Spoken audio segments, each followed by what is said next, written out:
On Christmas Day, in front of everyone, my daughter looked me in the eye and said, "You're not welcome here." For a split second, the sound in the room seemed to vanish.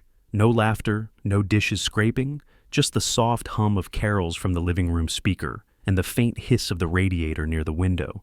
The air smelled of cinnamon and roasted turkey, sweet mixed with salt and grease, but it all turned bitter in my throat.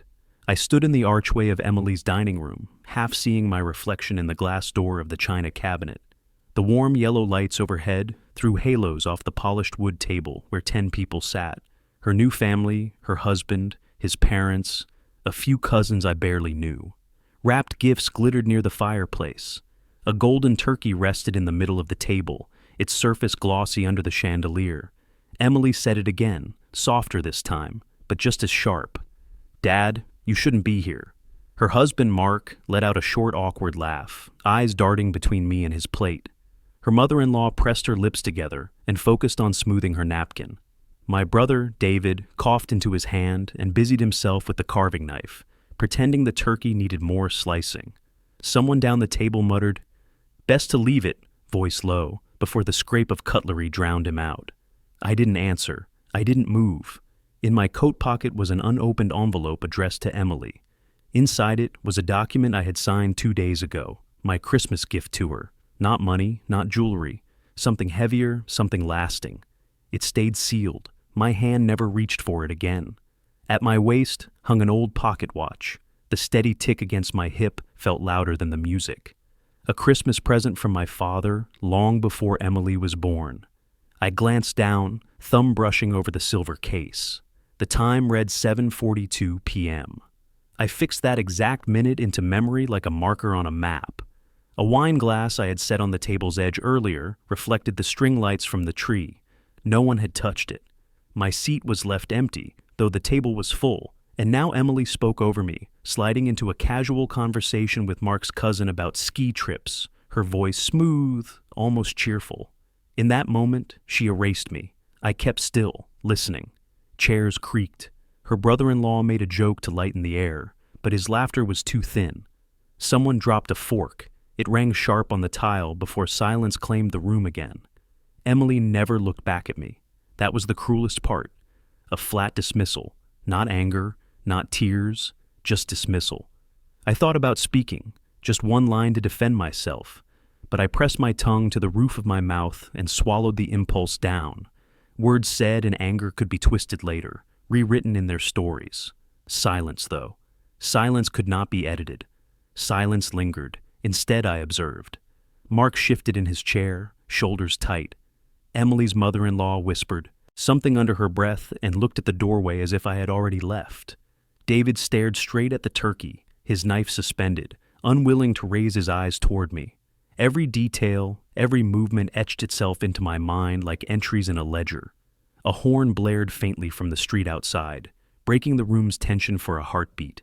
Nobody moved, nobody spoke to me. I exhaled, slow, steady. My hand brushed the envelope in my pocket. Still sealed, still mine. My other hand closed over the watch chain, steady and cool against my skin. That was when I knew. Tonight wasn't about reaction.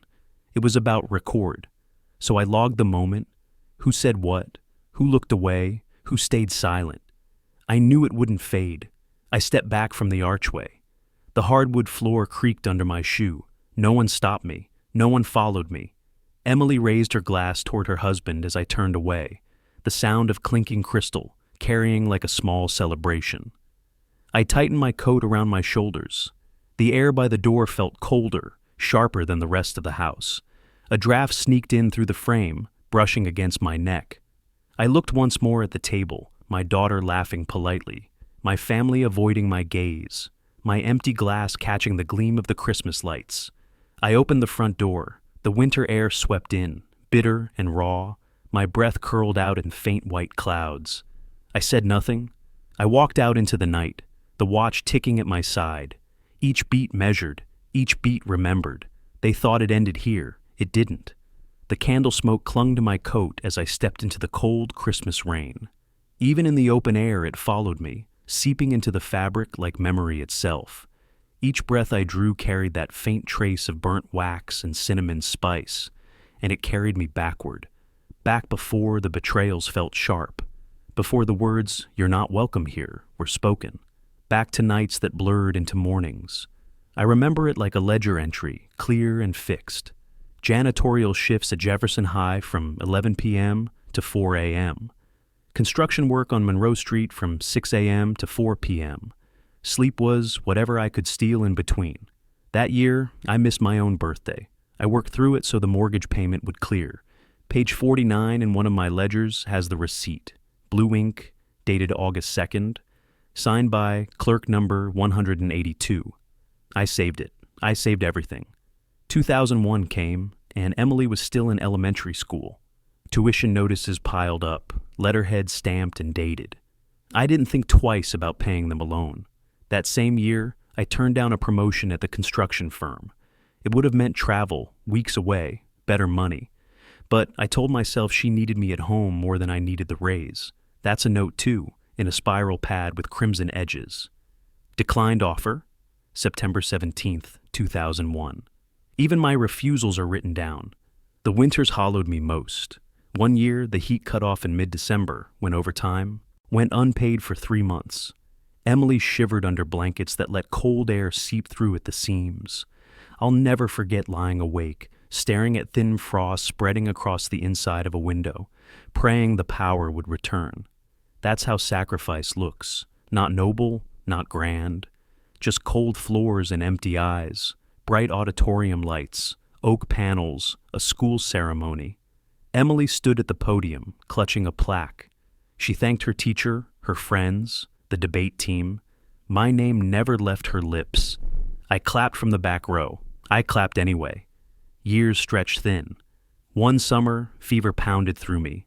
102, sweat soaking my sheets, the room spinning.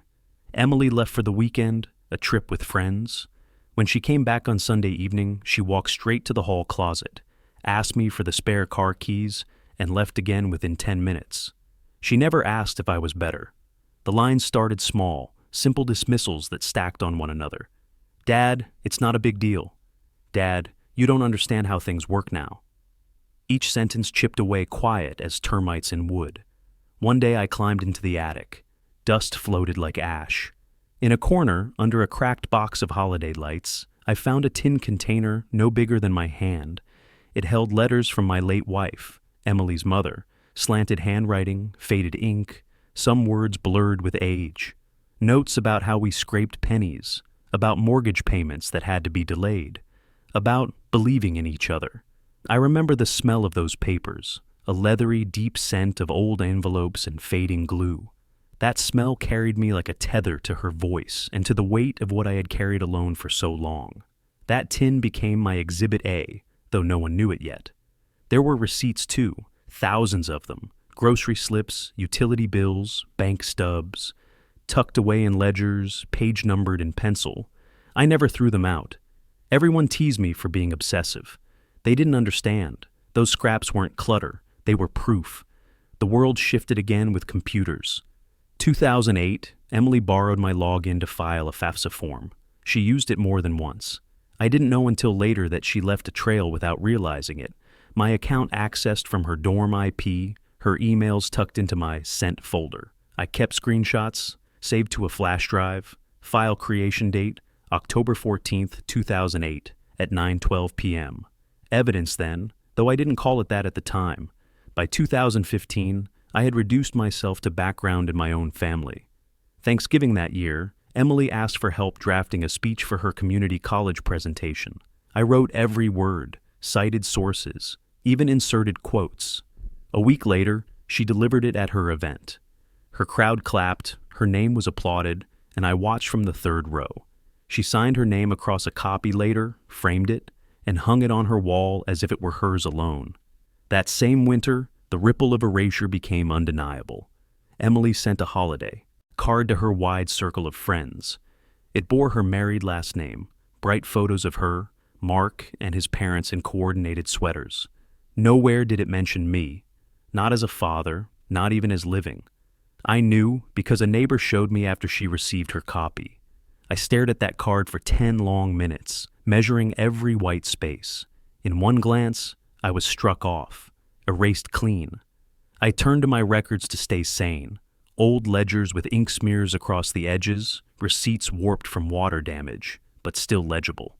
The leather cover of one notebook creaked when opened, as if it too carried the strain of years. Each page whispered, "You were here, you did this." It was real, and so I kept on gathering. A stranger might see my stacks of papers, smell the old glue, run the fingers across the uneven texture of faded invoices, and shake their head. But to me, every slip was a shield waiting for its time. Like Exhibit B, ledger page 17, where the first tuition payment stands in neat blue ballpoint. Seal imprint still faint at the bottom. Validated once, it could be validated again. The digital traces mounted as well. A tax return filed under my account in 2012, but submitted from her laptop.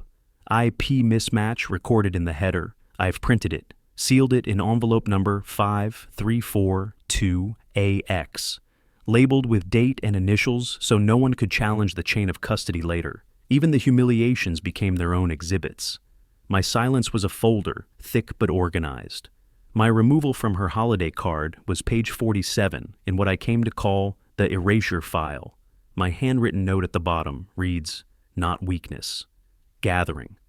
Dated December 10th, 2015. Because silence isn't always surrender. Sometimes silence is a ledger. Sometimes silence is proof waiting to be unboxed. That was the shape of my life before Christmas night. Candle smoke, tuition slips, thin blankets, attic letters, cardstock that cut my name away. I didn't shout, I didn't force, I gathered, and one day, each piece I tucked quietly aside, each receipt, each log-in trace, each forgotten page, would line up neatly in numbered order. Exhibits A through F, labeled, validated, and undeniable. I wasn't weak, I was gathering, and the gathering wasn't done. December the 25th, 7:42 p.m. The air inside the room was thick with roast and cinnamon, but colder truths pressed harder against me. I was still standing near the archway when Emily's voice cut sharp over the sound of silverware. "Dad, you don't belong here. We're a family now." The words landed like the strike of a gavel. Everyone heard it. No one moved. I raised my eyes to her. "A family?" She didn't blink. She leaned slightly toward Mark, her hand resting on his sleeve. "Yes, without you." That was it. That was the cut. I held my breath and counted a steady 4 beats, my thumb quietly pressing against the chain of the pocket watch clipped to my waist. The steady tick reminded me I was still in control. Then the accident happened. A wine glass, the one I had placed near the table's edge, gave way. It slid off the polished wood and shattered against the tile floor. The crack rang sharp, final. Forks went still. Knives hovered. No one breathed during that single frozen pause. Mark moved first, not to help, not to acknowledge me, but to raise his beer. He took a sip slowly, eyes lowered to the edge of his plate. Emily's mother-in-law bent her head, cutting a piece of salad with more care than it deserved. David, my brother, stayed fixed near the kitchen door, fork halfway through his slice of ham. He didn't look up once. I logged it all. Positions, expressions, the choreography of denial. Emily sat at the far end, her back to the fireplace, the shadows from the flames curling up the wall behind her like a crown she didn't deserve. Mark sat to her left, directly under the chandelier, drinking his beer. His parents sat by the window's soft curtain, barely moving.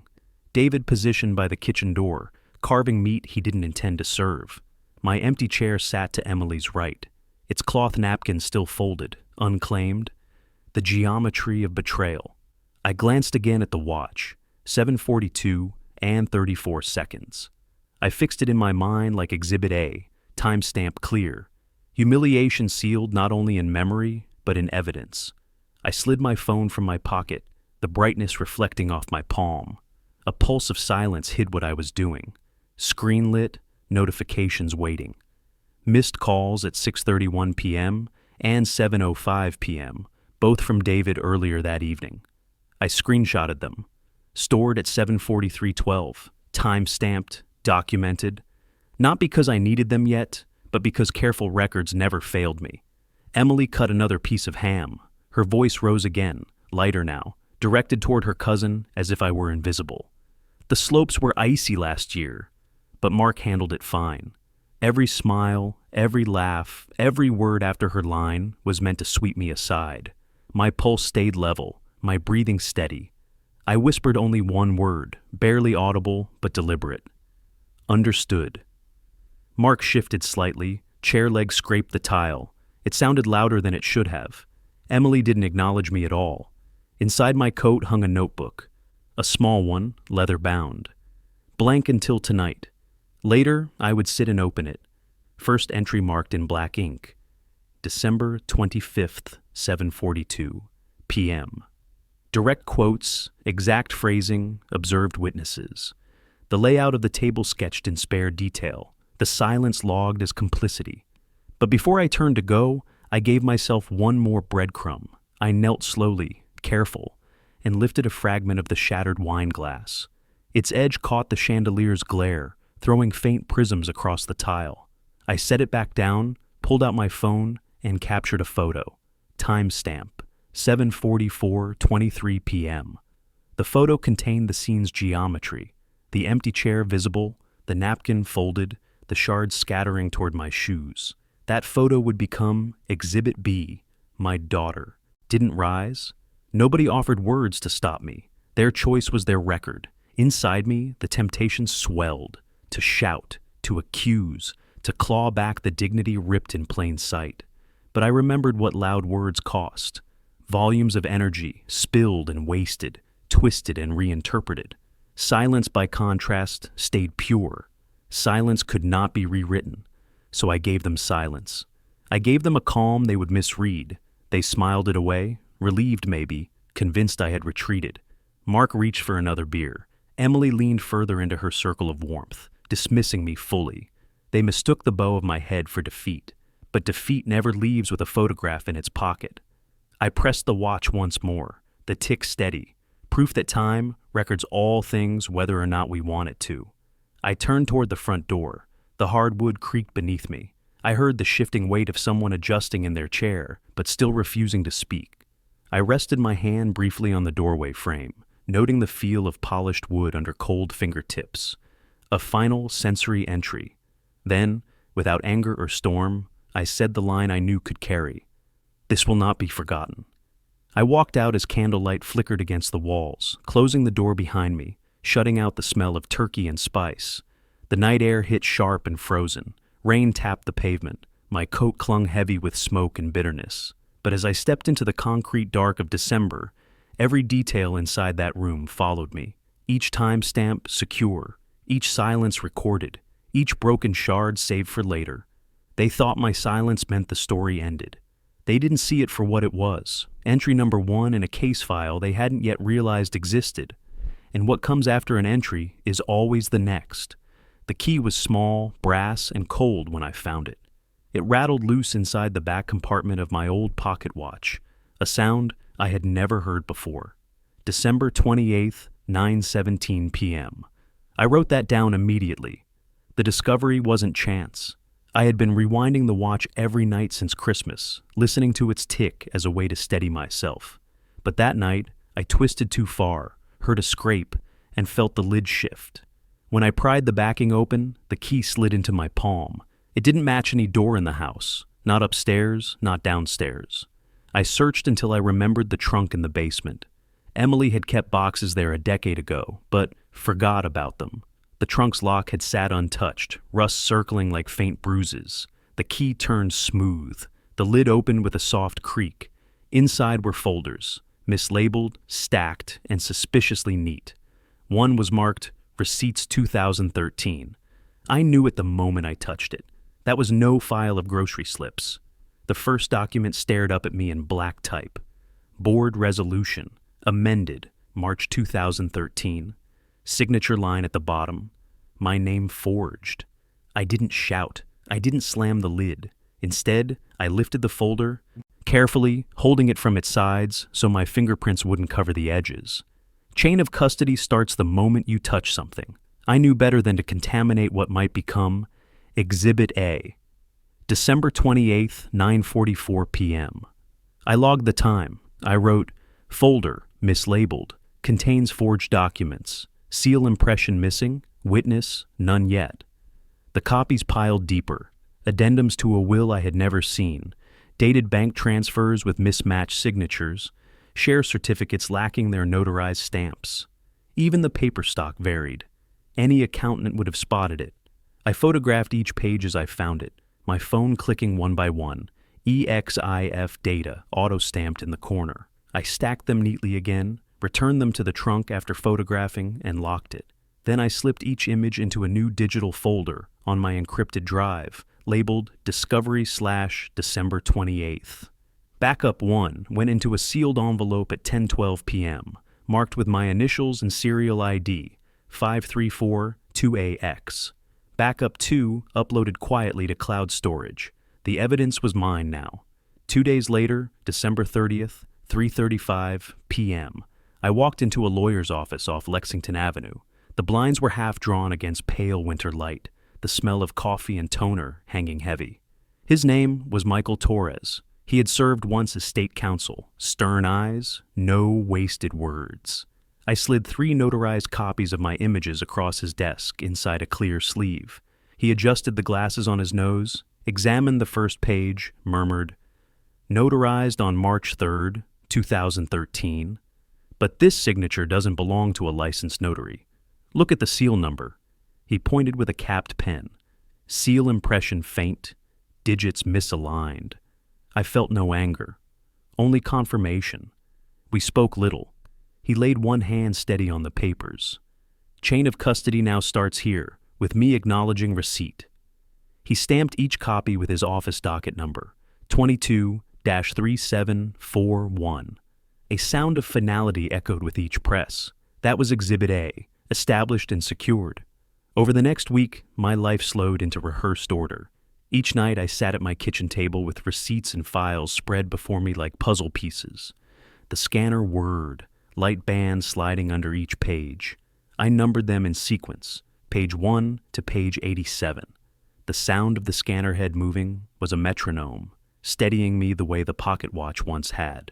Tap, whir, click. Then the next page. On January 2nd at 11:06 p.m., I prepared Exhibit B, ledger discrepancies. Handwriting mismatches jumped out. Crossed 7s from earlier entries were Emily's, slanted 5s, mine. I knew them by muscle memory. I had written thousands. I emailed a scanned set to a retired accountant I once knew, Charles Myers, formerly at Allen and Becker. I only asked, "Does this handwriting look consistent?" He replied 4 hours later with a single line, "Not at all." 2 distinct writers. One inserts loops at 9, the other does not. That response became proof itself. The timestamp of 3:48 a.m. January 3rd told me when the witness saw it. Exhibit B, ledger page 47, validated by a professional eye, even without me asking for more. Still, evidence means nothing unless you can protect it. So, I built redundancies. First layer, local. USB drive sealed in a red envelope labeled Seal ID 5342-AX, deposited at First Union Bank safe deposit box on January 4th, stamped and logged with clerk note. Second layer, offsite digital, encrypted upload to a vault cloud with rotating passcodes, checked against validation emails. Third layer, physical, paper prints bound in folders, pages numbered at the bottom in blue ink pen, initials JRH beside each numbering. Each folder stamped by Notary Public Jenna Cole, January 5th, 2024. Chain of custody unbroken. Each night after categorizing, I rehearsed in silence.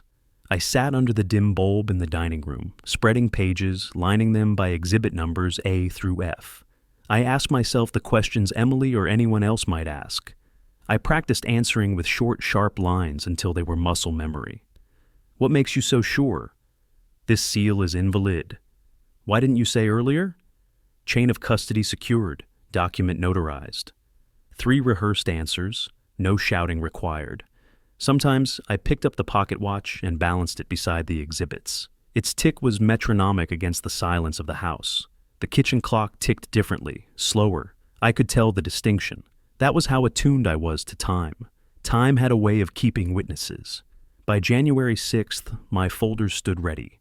Folders A, B, C stacked in order, each labeled with date ranges: 2013, 2015, 2018. Each assigned seal IDs handwritten on their spines. I slid them into a fire-safe drawer, locked it with key number 47, and placed the spare with Michael Torres, my counsel. No exhibit I secured was without redundancy. No page without numbering. Even the smallest sounds joined the chain. The click of page markers as I slid them into protective sleeves carried weight. The whir of the scanner was a record. The faint buzz of the fluorescent overhead gave the room a courtroom stillness I grew accustomed to. One night, a quiet Sunday, 9:12 p.m., I paused long enough to reflect. The table was empty except for exhibits A through F, aligned in order. The pocket watch lay shining under dull light. Beside it, the envelope that once held Emily's Christmas gift, still unopened. I touched them all in sequence. Watch, envelope, folder edges. I whispered, almost smiling, I was ready. The storm outside tapped against the windows, steady and low, when I stepped back into the same dining room where it all began. December 18th, 6:57 p.m. Mark had called it a discussion, his voice too polite, his tone stretched tight. I didn't argue.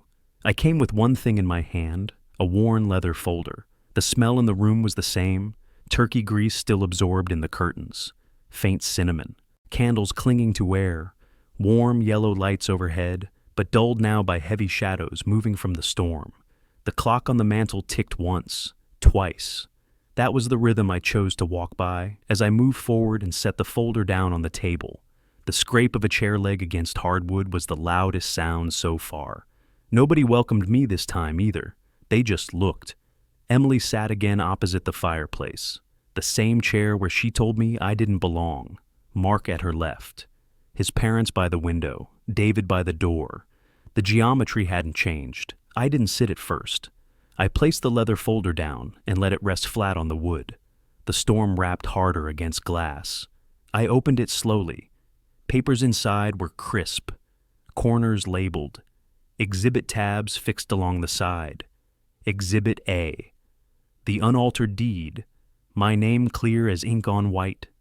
Page notarized properly, signed by the late registrar.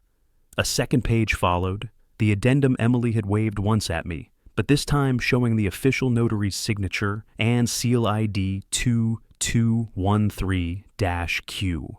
My chain of custody intact. Her mother-in-law gasped faintly, covering her mouth with folded fingers. David stared hard at the page, jaw shifting.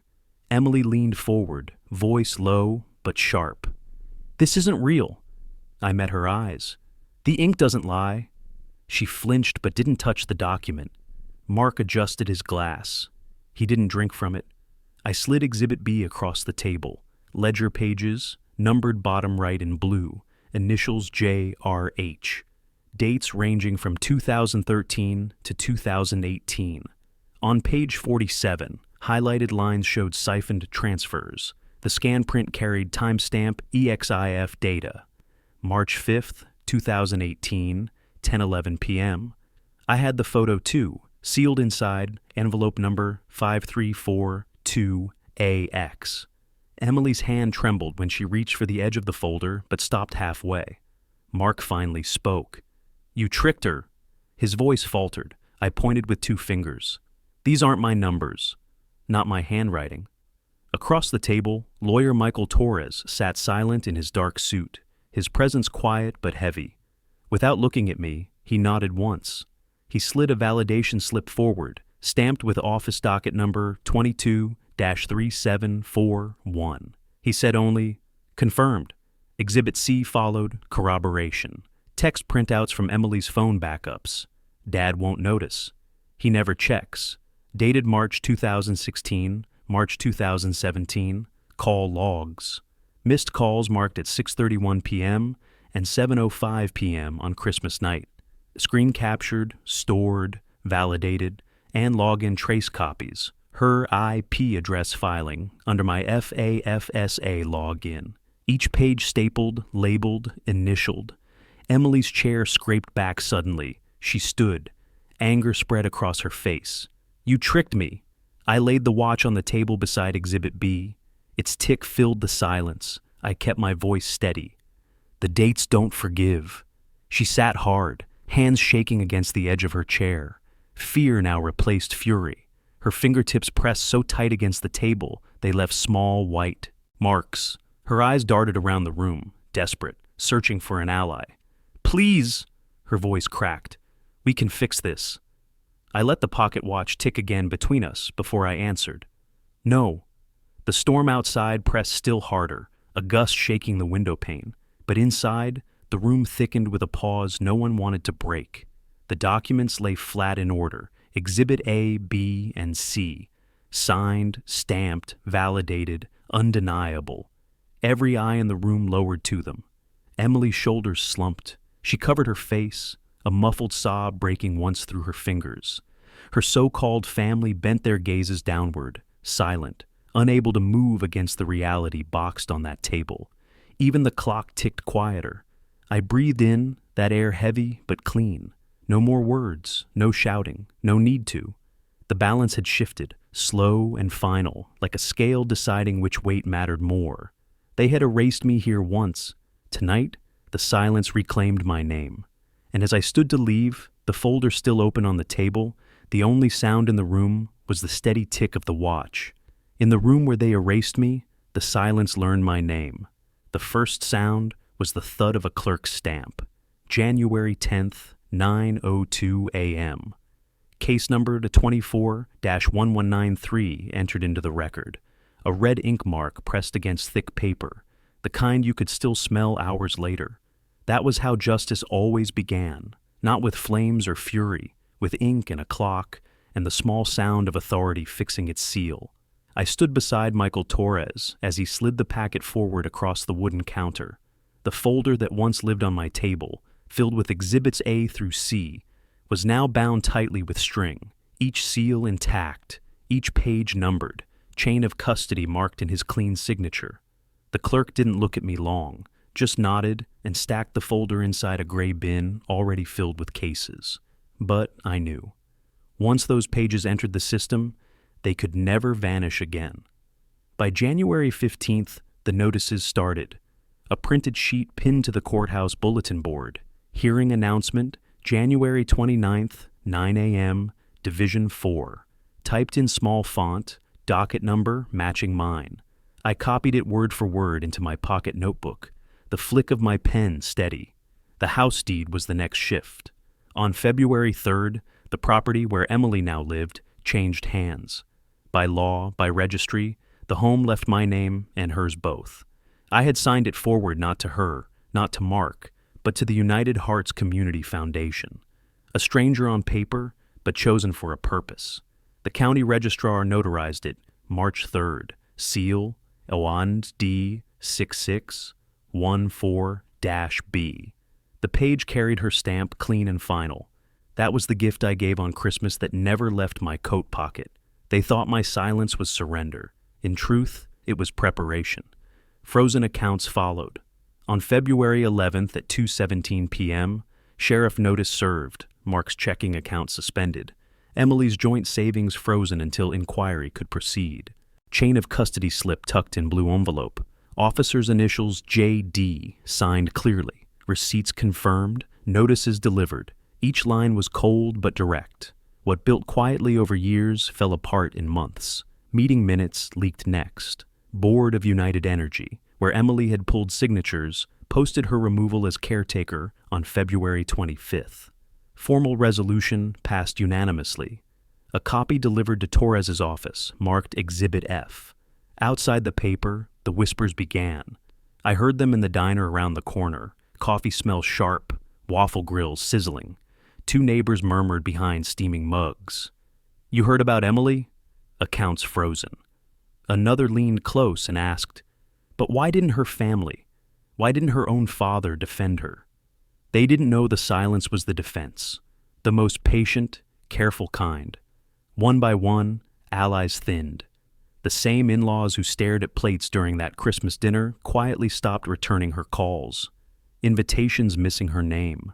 Family gatherings posted on social media without her face included, and she sat isolated, messages unsent, photos unliked, her silence less chosen now and more imposed. I didn't feed it, I didn't gloat. On February 28th, I carried the last set of filings into Torres's office.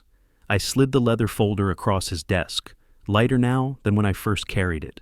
He checked the latches, signed the receipt, and said only, "Chain complete."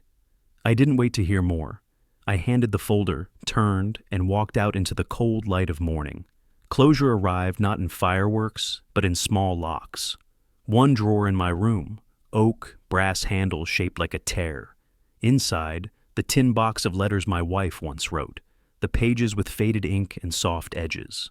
I placed them in, carefully, stacked with symmetry, and turned the key. It clicked once, final. March 9th, 6:12 a.m. I walked to the porch, the fog hanging low across empty street lamps. Breath turned white in the sharp dawn air. My shoes tapped against frost-slick steps. The house behind me was bare of every scrap connected to her betrayal. I stepped inside my car. No radio, no noise, just the soft hum of the heater against faint frost on the windshield. My hands rested on the wheel for 4 beats before turning the key. The road lay empty ahead. I thought not of Emily, not of Mark, not even of the relatives who turned silent. I thought of dignity. How dignity moves slow. How greed always eats quick and fast. My voice steady even in my own chest. Greed feeds fast. Dignity endures. Truth takes longer, but it outlives them all. As the fog gave way to clarity, as headlights cut open the cold stretch of lane, I laid the last thought like a stone across their grave of silence. They thought they buried me. They only handed me the soil.